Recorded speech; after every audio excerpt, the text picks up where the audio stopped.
News about Jamie Foxx being Spawn in the upcoming Spawn reboot is out there on the interwebs. There's also a big story about Dave Bautista spoiling all of Avengers 4 for everyone. We're going to go over those two topics, and we're going to continue to talk about what is going on with Solo, and I'm going to clarify some of the comments that I made yesterday. This is the Nerdy News Rundown. Let's get you filled in. Good morning, nerds, or good evening, or good whatever, whenever you are watching this.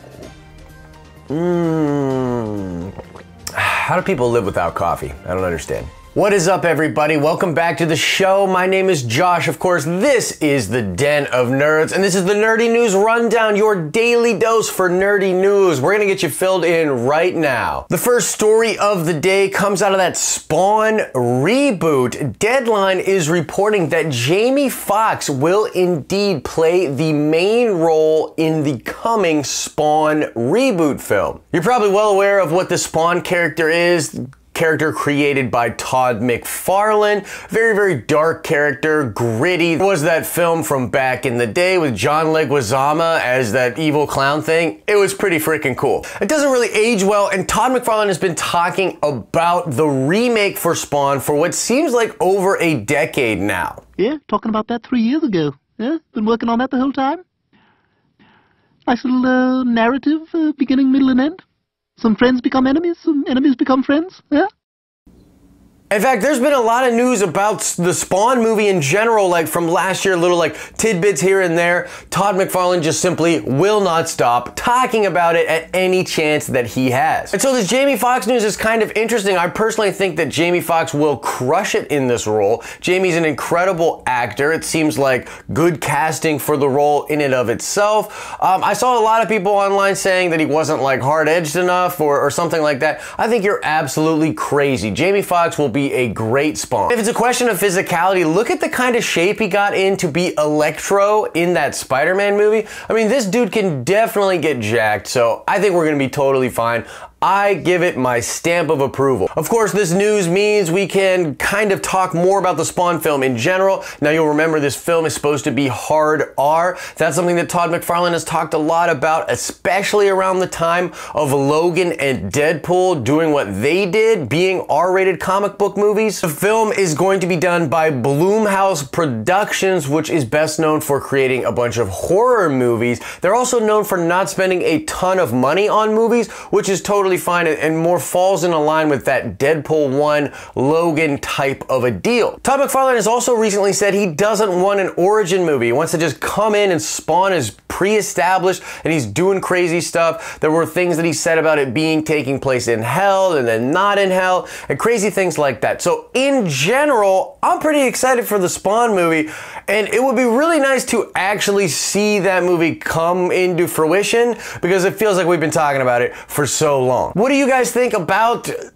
what do you guys think about that? What do you think about Jamie Foxx being Spawn? Is this a good thing? Is this a bad thing? Let me know why you're thinking that in the comment section below. The next story comes out of the mouth of Dave Bautista, who was recently doing some kind of an interview with Collider, and he let out the biggest Avengers 4 spoiler ever. Like, I can't believe more people aren't talking about this, and if you don't want spoiled for Avengers 4 at all, leave now because I'm gonna spoil everything. I'm just kidding, actually. It's really not that big of a deal, but people are running with it. This is the state of the internet. I think it's news. Yeah, Dave Bautista was being interviewed, and he was being asked about coming back in Avengers 4, and he clarified saying that, I don't know how they're gonna bring me back, but as far as I know, I'm going to be in Guardians 3, so they're probably going to bring me back in some way. I am doing Guardians 3. And a lot of people ran with this being like, oh no, he spoiled it. He spoiled the whole film. We're all spoiled, spoil. To those people, I say, like, are you serious? Like, did you really not think that those Avengers were coming back? And what's interesting is, though,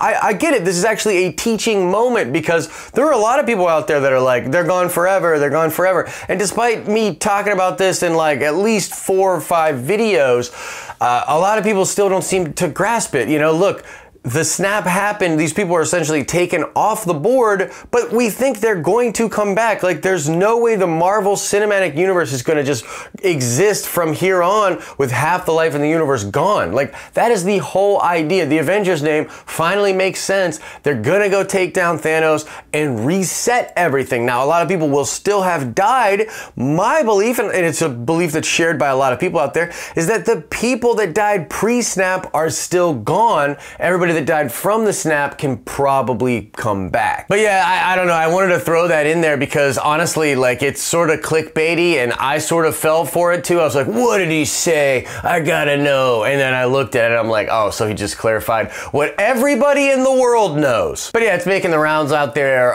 So if you see it on the interwebs, don't click it. You know what I mean? It's just him talking about coming back, you know.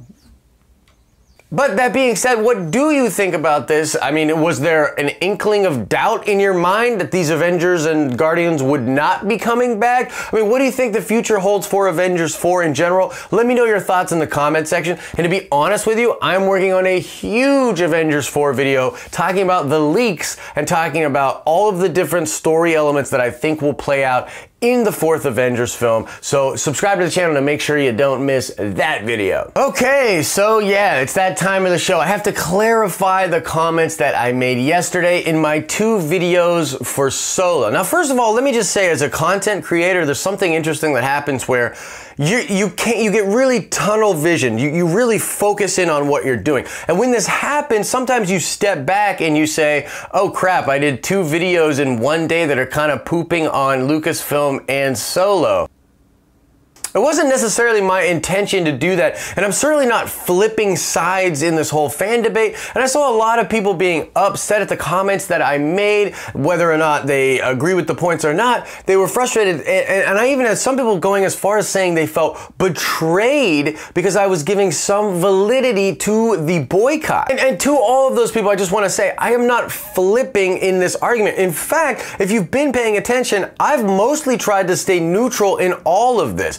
I think in general, people's personal opinions of things aren't so black and white. Most people live in the middle ground, and most people are reasonable, and they like certain things that Star Wars is doing, and they don't like certain things that Star Wars is doing. So I actually think that I represent the majority of the level-headed middle ground people out there. The problem out there for people like me in this space is that you can say something like, I thought the Rose Tycho character was absolutely whack and terrible, and then I can turn around and say, I don't really think Disney is pushing social justice characters the same way that the fringe right believes that they are. Is there some of that going on? Yeah, sure, but that's just reality in the 21st century. I'm not seeing it any more than I'm seeing it in other properties, and it doesn't really bother me to the level that it's bothering other people. What's that? A nuanced point to take? Josh, how dare you? Because you see, when I say one of those things, a whole bunch of people that are on one side say, yeah, we like it, we understand what you're saying, and the other people get mad. And when I say the other one, the other people scratch their head, and then those people say that they're upset.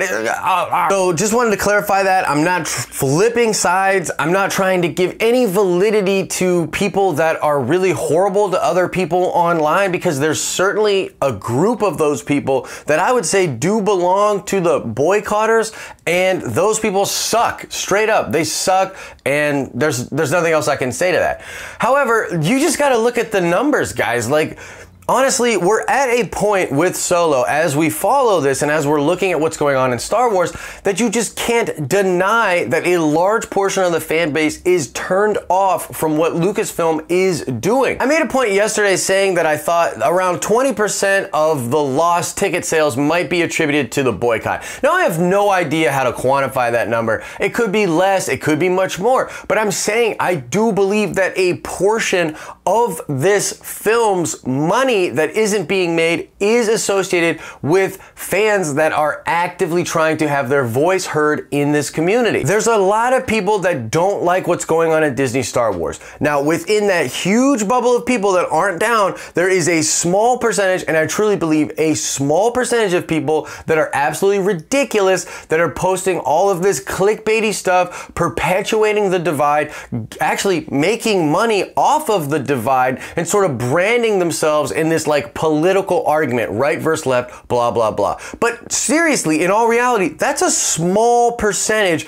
of the people that are not happy with Star Wars right now. There are plenty of people that live in the middle ground, plenty of people that don't even go online, that don't engage in these kind of communities or arguments, and they're still not happy with Star Wars. And the reason I know that is because of the numbers. Just look at the numbers. This is a clear-cut case of a large percentage of people that normally go see the films within a franchise not going to see a film within a franchise. There's a ton of different details and nuance to the story. We're gonna have to like try to digest what it actually means. But for all intents and purposes, it is not a crazy statement to say that a large percentage of the Star Wars fan base is turned off by what Lucasfilm is doing. And so that's what I'm trying to say. Like, look, I feel like I'm on trial here, but let me just say like my statement.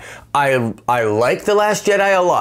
Ben and Reylo, I absolutely love it. I think it's refreshing. I think it's dope. I think their chemistry is awesome. Can't wait to see their little baby Skywalkers and follow that saga on and on and on. I love it. You guys should know that. I loved Rogue One, thought it was dope. That Vader scene, ridiculous, out of control. The Force Awakens, I really like The Force Awakens. I'm one of those guys that really liked it. I think it's a beautiful film. It's a love letter to Star Wars. I really, really liked it. I didn't like Solo, and there are things within the new Lucasfilm Star Wars that I'm not a big fan of, but there's a lot of stuff that I do like. So I don't know. Hopefully that clarifies my thing, because I'm not one of those guys that's like, Kathy Kennedy hates male fans. There's this big political agenda, because is that true? Is that true? To a small degree, for sure. But like, dude, you're talking about Disney. Disney overwhelmingly puts out conservative films because they're going after family dollars. And they understand that international audiences, especially in most audiences in general, are actually conservative. Why do you think we haven't had a big LGBT character in a big Disney film? Why do you think they're not pushing any of these progressive ideas into their films? It is because they want to make money, and they realize that that is very controversial for a lot of people out there in the world. And so I'm not pushing that agenda. I don't think it's social justice warrior Star Wars, even though there is a small bit of that in the films. That was like way more ranty than I wanted it to be. Oh, I'm gonna have to edit that down. It's gonna suck. All right. So let's talk about what's actually going on. Like, how's it looking out there? Well, not good. So it's really gonna depend on what this next weekend does. Right now, the projections out there, I believe by the wrap, by deadline and stuff, is that it will make around $40 million. Now, if it exceeds that $40 million, very good thing for Star Wars. Very good thing for Lucasfilm. If it doesn't, if it falls short of that, tragically bad. Tragically bad.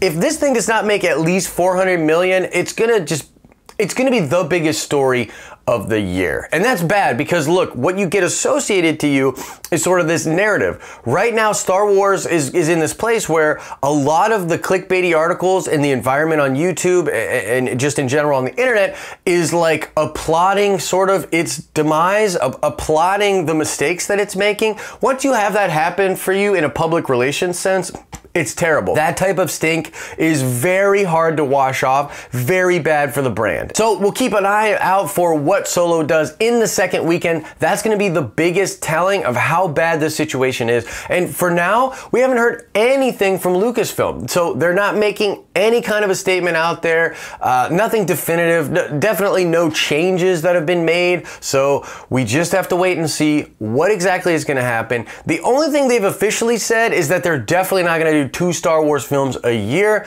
I kind of never wanted that. I think Star Wars films need to be revered. They need to be an event. And so hopefully we double down on that and get back to basics. But that's the news out there, guys. And hopefully some clarification on my comments and my stance. Look, honestly, however you are feeling about this, because I wasn't mad at people that were commenting yesterday about how they were surprised by my feelings. That's totally fine. Like, I want to have a dialogue with you guys, and I would really like to have more of an open relationship with you. But at the same time, I have to be honest, report the news, and tell you exactly how I'm feeling. It's not an agenda. It's nothing like that. So Please let me know your thoughts. Did I do a decent job of explaining where I'm at with this? Are you still super mad? I know I actually lost a few subscribers yesterday. Perhaps I'll lose more today.